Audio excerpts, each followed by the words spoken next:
श्री कृष्ण रथ लेकर के आए, अर्जुन पीछे पीछे अश्वत्थामा का वध करने के लिए दौड़े, उसे बंदी बना करके मारने को उद्यत ही थे।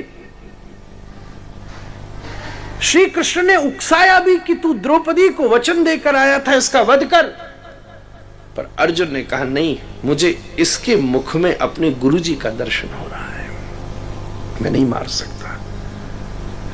भगवान ने बहुत उकसाया और उसके बाद भी जब अर्जुन ने उसका वध नहीं किया, तब श्री कृष्ण ने खींचकर अर्जुन को हृदय से लगा दिया।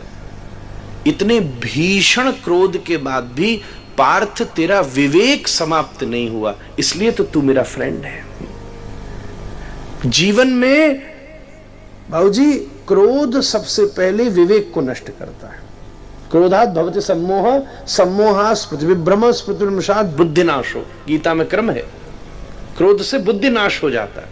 अब क्रोध हो तो कई बार छोटा बड़ों पे चिल्ला देता है, फिर बाद में कहता है sorry, I was not in the control. हमारी जो विचार शक्ति है, ये आवेग जो है वो विचार शक्ति को शिथिल करते हैं। सबसे पहले क्रोध, फिर उसके बाद काम, ये दोनों हमारी विचार शक्ति को शिथिल कर देते हैं।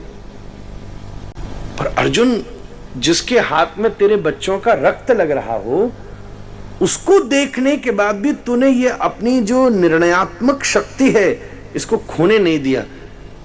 तूने देखा ये कौन है, इसलिए तो मैं तेरे साथ बंधा बंधा डोलता हूं। अर्जुन ने बांधा अश्वत्थामा को और पांडवों के शिविर में खींच कर लेकर आने लगा।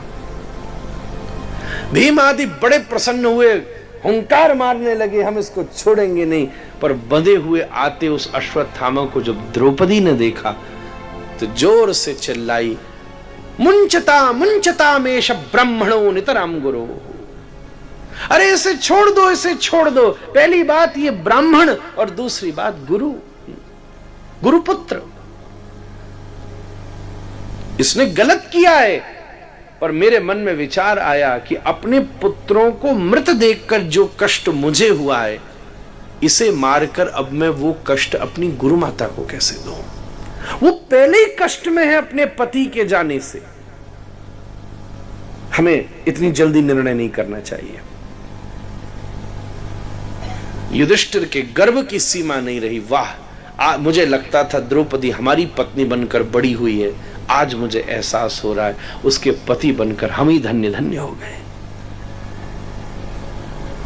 एकदम बांध कर लाकर खड़ा कर दिया। भीम बोले ये सब बात ठीक है, पर हम राजा हैं, शासन करना हमारा धर्म है, इस दुष्ट को दंड देना भी जरूरी है। तभी अश्वत्थामा के ऊपर लगी हुई मणि को निकाला। मणि का अर्थ है यहां मति। आपके जीवन में सबसे जबरदस्त आभूषण क्या है? आपका विवेक, सुमति। गोस्वामी जी ने चौपाई लिखी ना, जहां सुमति तहां संपत्ति नाना। एक बड़े भारी सेठ जी थे। उस सेठ जी के स्वप्न में लक्ष्मी जी आई और बोली, सेठ जी आपने क्योंकि परोपकार किया इसलिए मैं आपको बताने आ रही हूं कि मैं कल आपके पास से चली जाऊंगी। अब आपकी कोई लास्ट विश हो तो मुझसे मांग लो, मैं किसी को बताती नहीं हूं, बट तुमने मेरा बेस्ट यूज किया है, खूब सेवा की है, खूब अच्छे अच्छे काम किए, तो मैं तुमसे पूछने आ गई। सेठ जी सोचते रहे, सपना देख रहे, और कही, लक्ष्मी जी देखो मेरा पूरा परिवार मिला परिवार है, अकेला मैं कुछ बोलूं तो घर में विवाद हो जाएगा, आपने इतने दिन कृपा करी है, एक दिन मुझे और दे दो, मैं जरा सा सबसे पूछ के आपसे बोल दूं तो चलेगा? आज तो यही वरदान दो कि कल आकर वरदान मांगना। लक्ष्मी जी बोली, तथास्तु। अगले दिन बैठक लगी, सब लोग बैठे, पूछा क्या चाहिए भैया बताओ, लक्ष्मी जी जाने वाली है। कोई बोला फिक्स डिपॉजिट करा लो, कोई कह रहा है लैंड खरीद लो, कोई कुछ बोला, कोई कुछ बोला, कोई बोला पॉलिसीज करा लो, कोई बोला म्यूचुअल फंड कर लो। बोले यार म्यूचुअल, हम ही म्यूचुअल नहीं हो रहे पहले, फंड कहां से करेंगे? कुछ बोला, कोई कुछ बोला, कोई कुछ बोला, कोई लंबी लंबी बोला। उनकी एक छोटी बहू बड़ी सदाचारी थी, वो बोली, बाबूजी जो लक्ष्मी जा रही है तो ये सभी चला जाएगा, क्या बचने वाला है?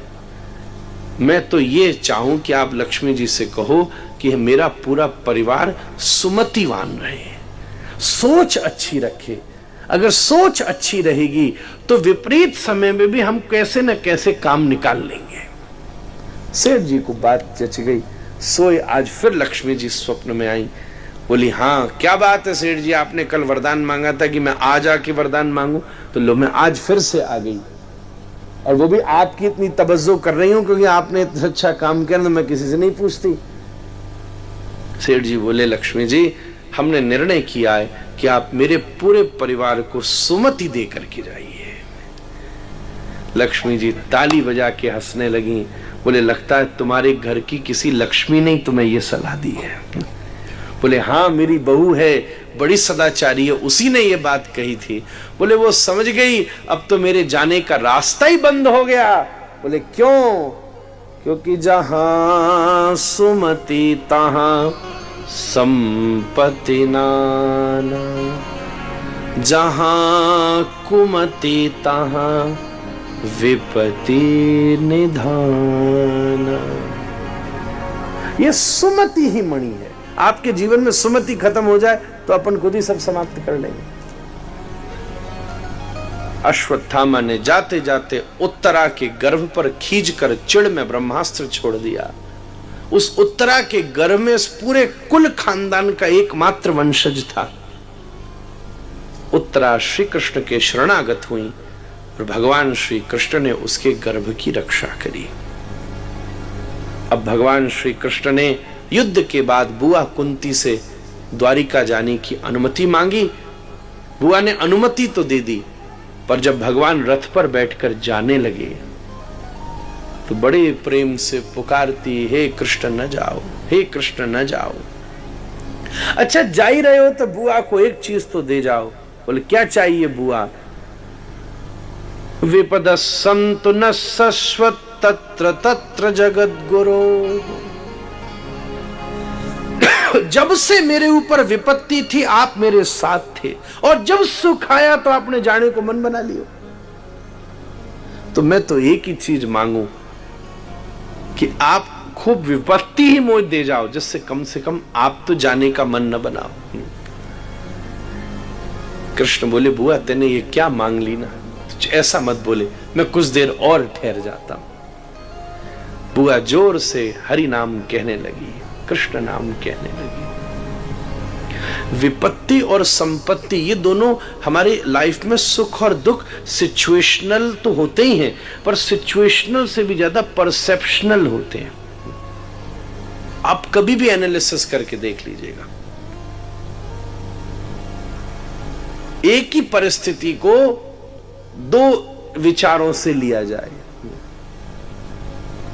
अब कई यहां के जन हमसे कह रहे हैं महाराज जी अगर ये कथा शहर में होती तो कितने लोग आ जाते। बोले हाँ हम भी समझते, पर हालांकि टेलीकास्ट का तो रोका नहीं है हम लोगों ने, जिसको सुनना वो सुन ही सकता है। हाँ पर ये बात भी सही है, दोनों चीजें हैं। वहां होती तो सबको बड़ा लाभ मिलता, पर आचार्य जी, पुजारी जी, मेरा जो 2 महीने का शेड्यूल रहा है उसके हिसाब से यहां हो रही है यही बेस्ट है।